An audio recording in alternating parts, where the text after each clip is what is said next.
Why do so few university professors dissent from the campus orthodoxy?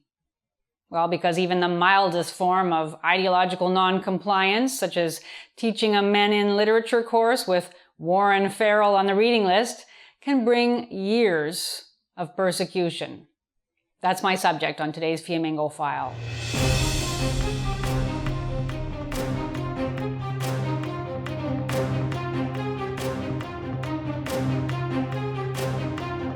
I'm Janice Flamingo of the University of Ottawa. We're constantly being told that women make better bosses than men. An article in the Independent of April 2017 claimed that female bosses excel at encouraging employee engagement, and an engaged employee is a productive employee. You certainly wouldn't know that from examining the career of Professor of English Dennis Gouws, whose female bosses have spent the last few years doing everything they can to prevent him from being productive in the Department of Humanities at Springfield College, which is an idyllic-looking little college in Springfield, Massachusetts. Professor Gouws had created and successfully taught a Men in Literature course 8 times since 2005, and he only began to receive negative attention from his superiors when it became clear that he was a non-feminist. In 2013, Professor Gouws had helped to found the Springfield College Men's Group, and some within the department and college administration didn't like that. At around the same time, in response to feminist posters being put up around his department, Professor Gouws had put up posters about false rape claims on his own office door and elsewhere in the department, which led to allegations both that he was contributing to a hostile environment and that A Voice for Men, which had designed the posters, was a hate group.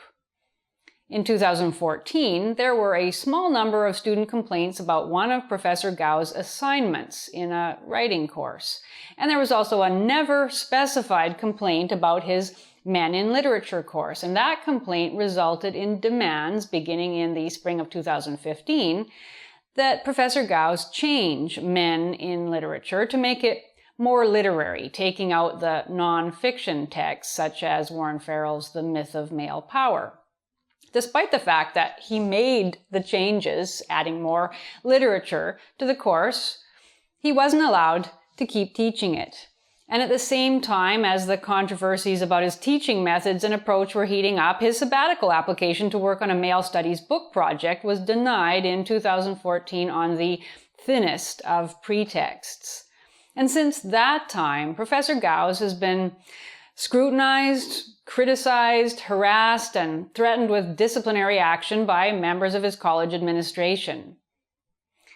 Before I get started on this subject, I admit that there are genuine concerns to be raised about the relationship between ideological advocacy and course material. Personally, I'm very wary about using the classroom as a place for advocacy at all, even the kind that I strongly agree with. But it's clear to me that what Professor Gouws has experienced at his school has everything to do with the fact that he's taken a non-feminist, male-positive approach to the study of literature and men's issues, and that the various attacks on him as a teacher and scholar, which have been remarkably petty and persistent over the years, simply wouldn't have happened if his work was feminist in orientation. And as an English professor myself, I have an intimate understanding of how English departments tend to function and how unfair and unnecessarily unpleasant Professor Gouws' experience has been. I should mention that Peter Wood, the president of the National Association of Scholars, has written 2 articles on Professor Gouws' case that I would encourage you to consult for further detail. It's a very complicated case. In this video, I just want to say a few words about 2 of the actions that have been taken against Professor Gouws out of a plethora that could be mentioned. First, the denial of his sabbatical application, and second, the extensive policing of how he teaches his courses. So let's start with the sabbatical application. A sabbatical is a period during which an instructor is freed from teaching and other duties to work on a big project, such as a book. In order to receive a sabbatical, the applicant has to write a pretty substantial explanation of what he or she is going to do during the period of leave, and people at various levels in the administrative hierarchy at his college have to approve it. So the first stage at Springfield College is getting the approval of one's department head, or department chair as they're sometimes called. In my experience, department heads are generally very enthusiastic in their formal evaluation of any sabbatical application. Basically, so long as the department member is active in their field, or even if they aren't particularly active, department heads generally go out of their way to give their support. It's not really the department head's job to decide who should or shouldn't receive the sabbatical. Moreover, Professor Gouws was an ideal candidate for the sabbatical. He had received a book contract from the Australian Institute of Male Health and Studies. This is a multidisciplinary non-governmental organization that, among other things, publishes books related to the well-being of men and boys. Professor Gouws' contract was to edit a collection of articles, the first of its kind on male studies, to be co-edited with Miles Groth, the esteemed professor of psychology at Wagner College on Staten Island. And Professor Gouws was himself contributing an essay to the collection on male positive approaches to literary studies, one of his areas of expertise. It's just not every day that one begins work on a book project with a publishing contract already in hand. Lots of us write books and then hope to find a publisher. And that subject, male studies, was something Professor Gouws had been teaching for years, and it was definitely an original contribution to knowledge because, as we all know, the study of men has been dominated by feminist approaches since forever. So this was a no-brainer for approval as an excellent sabbatical project. But his reviewers didn't see it that way. The sabbatical was unenthusiastically reviewed by his department head, Dr. Joyce Zawinski, and by the dean of the School of Arts, Science, and Professional Studies, Dr. Ann Herzog, and both didn't recommend approval. They were critical of the fact that the material in the proposed book had a sociological/psychological focus rather than a strictly literary one, and that therefore the project was not exactly relevant to Professor Gouws' teaching and research areas. This is what they said anyway, and it's no exaggeration to say, from my opinion, that this is an astounding reason to decline to support the project. I've been a professor of literature for nearly 20 years. I've read dozens and dozens of proposals for various types of projects in English studies, and I've seen how they were evaluated. I've been part of committees making recommendations regarding sabbatical proposals for many years, and I've never witnessed this kind of an objection raised as the reason for refusal. This practice of borrowing from other disciplines like sociology or psychology, which is sometimes called interdisciplinarity. It's a very common practice in English literary studies, and it's generally highly commended, and certainly not a reason to refuse the approval of a project. Moreover, it's a huge deal to have one's sabbatical application turned down. It's essentially a vote of non-confidence from one's school, so it's not usually done lightly. The real kicker in one of the reviewers, Ann Herzog's, comments is a paragraph expressing surprise that Professor Gouws isn't making use of standard feminist approaches to his subject and suggesting that by not doing so, he somehow puts himself out of serious contention for approval.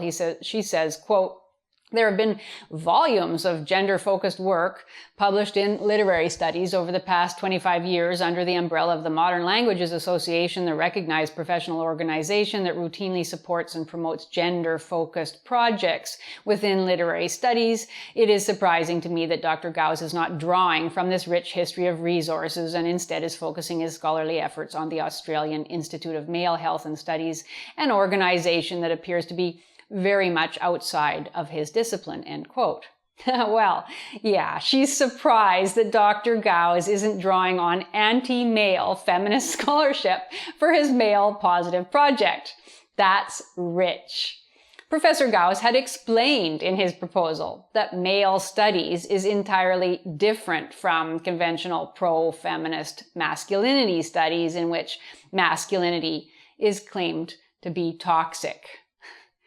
Well, it's really hard to avoid the conclusion that Professor Gouws' evaluators simply didn't like having a colleague who wasn't beating the drum for feminist approaches to gender. And they believed that their personal dislike of his approach justified their recommending against the approval of his sabbatical. To say that their decision was unprofessional and petty would be an understatement. In fact, it was vindictive, and it struck a harsh blow against Professor Gouws' research career and reputation. So much for engaging employees. Now, if it had been only this, and that's a huge only, Professor Gouws would have had every right to feel that he'd been treated very badly by these two female superiors. But the denial of the sabbatical was only one part of the harassment that he's experienced at Springfield College. At least equally, maybe even more pernicious, has been the extremely heavy-handed scrutiny that his teaching has received.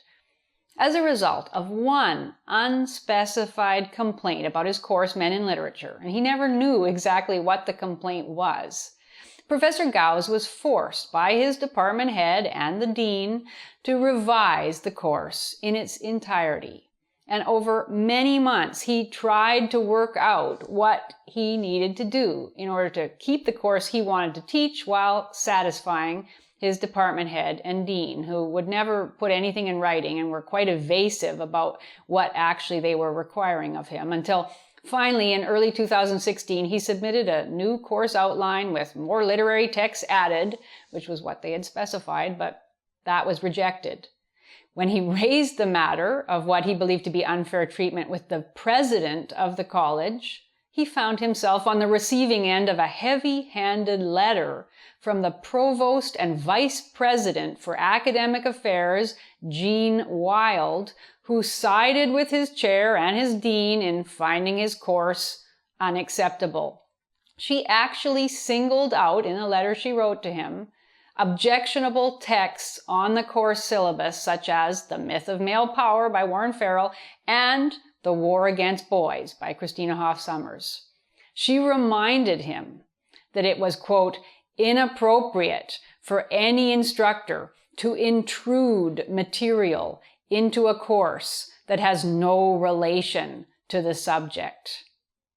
Now, in my experience, it's pretty unusual for the provost of one's college to be involving herself so extensively in the readings assigned for a single course, and the insistence that a literature course should never include non-literary material, that's pretty astounding. A mere glance at other course titles and descriptions in the list of courses in the Department of Humanities at Springfield College clearly demonstrates that a significant proportion of these courses have some sort of non-literary, sociological or other component, and that's generally considered relevant to a literary subject. There is, for starters, Women and Literature, English 275, which highlights its social and cultural emphasis. There's also African American literature. And there's even sports, gambling, and the media, English 217.